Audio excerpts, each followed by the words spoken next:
What's up, Lantern fans, and welcome to this review of the McFarlane DC Multiverse Collector Edition figure of Green Lantern Simon Baz. This figure includes a DC logo peg base, 3 construct accessories, a personal power battery accessory, and a trading card of Simon Baz. The figure also includes interchangeable face sculpts. There's nothing on the back in terms of character information, however, there is this really eye-popping artwork of Simon Baz. There's a partial window on the top of the package. On the side it says Green Lantern, Green Lanterns. That's from the series that Simon shared with Jessica Cruz. There's product information on the bottom. And on the side of the packaging, there's another partial window, and it says Green Lantern. And of course, on the back, we get this artwork of Simon Baz. And now let's bust open this package and see what's inside.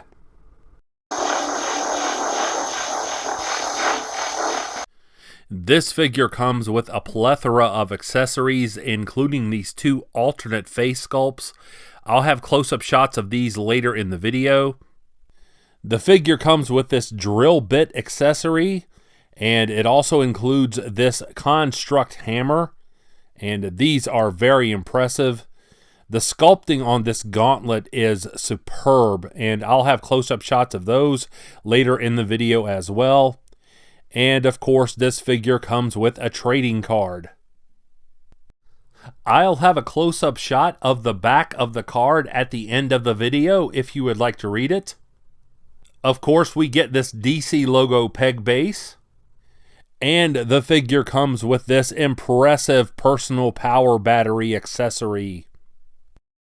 If you've seen my past Green Lantern McFarlane reviews, you know that I've complained about the size of the handles in relation to the batteries. I think the handles are too big, and you can see that represented here, but McFarlane has addressed that issue. This battery is closer to what we see in the comics in terms of size. Now, I do wish that the 2 lenses were the same size. However, the handle is not so large that it looks as awkward as it does with some other batteries. Now, I wish that the McFarlane batteries would be this metallic green color. This is from the old DC Direct figures, but this is definitely an improvement. And here we see Simon Baz free of the package and ready to rumble. This is definitely one of the best Green Lantern figures that McFarlane has produced so far. I only have minor criticisms, so let's have a closer look at the loose details now. Let's have a look at the lower body. And one of the first things that I noticed is that the black sections of the costume are smooth. I've talked in my other McFarlane Green Lantern reviews about the texture on the costumes, and I definitely prefer the smooth look. Those are more comic accurate. The boots are well sculpted, although I wish they had stripes on them. The figure also has this flexible hip piece. This certainly helps out with the lower body articulation. However, this piece feels a little more vulnerable than similar pieces on previous Green Lantern figures, so be careful when you're articulating the figure. Here's a close-up of the torso, and the paint application on this is outstanding, including the Green Lantern chest symbol. Everything is precise and clear, and I really appreciate the way that this looks. Here's a look at the sculpting on the latissimus dorsi.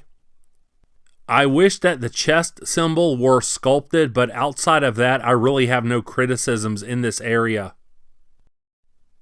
As we talk about the arms, I definitely have to talk about this part of the figure. This is Simon's forearm tattoo. This is the Arabic word for courage, and I appreciate McFarlane making sure that this detail was present on the figure. As far as the rest of the arms go, the skin tone is comic accurate, as is the muscle mass. As you can see, this hand has an extended trigger finger, even though the figure does not come with a gun. A gun played a big role in Simon's history, so this may be disappointing to some collectors. However, if you find a gun accessory in this scale, it is possible to put it in the figure's hand, and it will be a secure fit. The head sculpt is extremely well executed. I really appreciate the sculpting as well as the intricate paintwork on the mask. There's the back of the head. This is the angry face, and now I'll swap this out. And now he's a happy Simon Baz. There's very tight paintwork here on the eyes and the teeth. However, of the three, this is my favorite face sculpt. I really appreciate this smug smirk. The sculpting around the mouth and jaw is excellent, and this looks very realistic. McFarlane continues to make strides with its ring production. This is far better than some of the earlier efforts with Green Lantern figures. The paintwork is exact, and there was an effort to sculpt a Green Lantern symbol within the ring. I wish that the symbol had been a little clearer, and that the ring had been a little larger. However, this is definitely a step in the right direction for Green Lantern figures.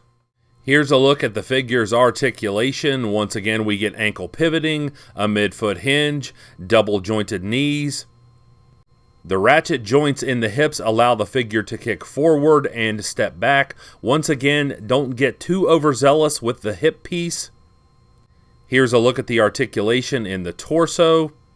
There's rotation at the wrists. There are double jointed elbows. There's also bicep swiveling.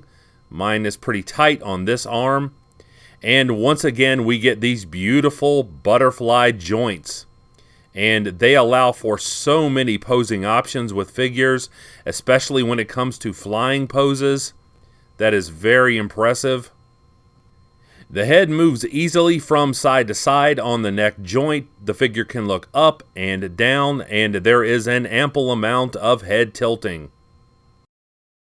Here's a look at the figure with the drill bit construct accessory, as well as the personal power battery. And here's the figure with the gauntlet construct, as well as the hammer. And I'm really excited to see McFarlane finally including actual construct accessories instead of just reusing energy effects. I really hope they continue to do this. Here is a side-by-side comparison of the McFarlane Simon Baz with the DC Collectibles Simon Baz. When I mentioned the boots earlier, this is what I meant. The boots should have had these stripes in the front. Although different artists have drawn and colored his boots differently, so I can't fault McFarlane too much there. Here's a look at both of the figures from the back, and I prefer this metallic green paint that DC Collectibles used for their figure. I wish that McFarlane would use this type of paint. Here's the McFarlane figure holding the gun accessory from the DC Collectibles figure. If you really want to add this accessory to your figure, it shouldn't be too difficult to find one.